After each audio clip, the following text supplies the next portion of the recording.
નમસ્કાર દર્શક મિત્રો, કોંગ્રેસના વરિષ્ઠ નેતા પરેશભાઈ ધાનાણી હાલમાં રૌદ્ર રૂપમાં જોવા મળ્યા હતા. તો પરેશભાઈ ધાનાણીએ અમરેલીની અંદર એક સભાને સંબોધતા ભારતીય જનતા પાર્ટી ઉપર આકરા પ્રહારો કર્યા હતા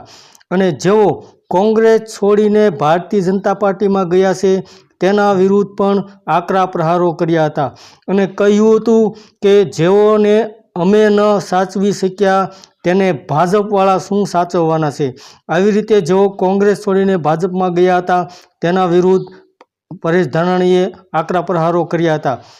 અને કહ્યું હતું કે હાલમાં ભારતીય જનતા પાર્ટીની અંદર ગુજરાતના કમલમ ખાતે કકળાટ ચાલી રહ્યો છે.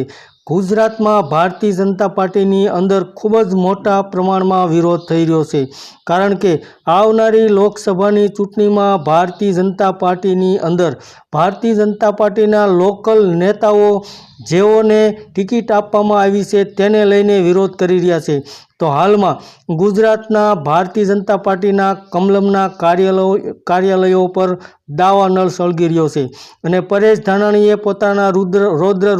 સ્વરૂપ ધારણ કરી અને ભારતીય જનતા પાર્ટી ઉપર આકરા પ્રહારો કર્યા હતા અને એક કવિતા બનાવી હતી અને એવું કહ્યું હતું કે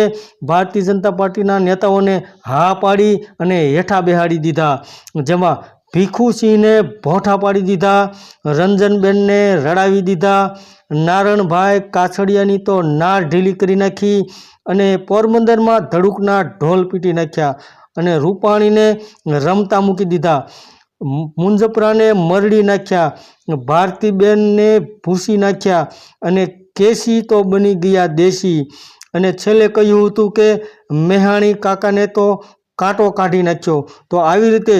કવિતા બનાવી અને પરેશભાઈ ધાનાણીએ ભારતીય જનતા પાર્ટી ઉપર આકરા પ્રહારો કર્યા હતા. તો હાલમાં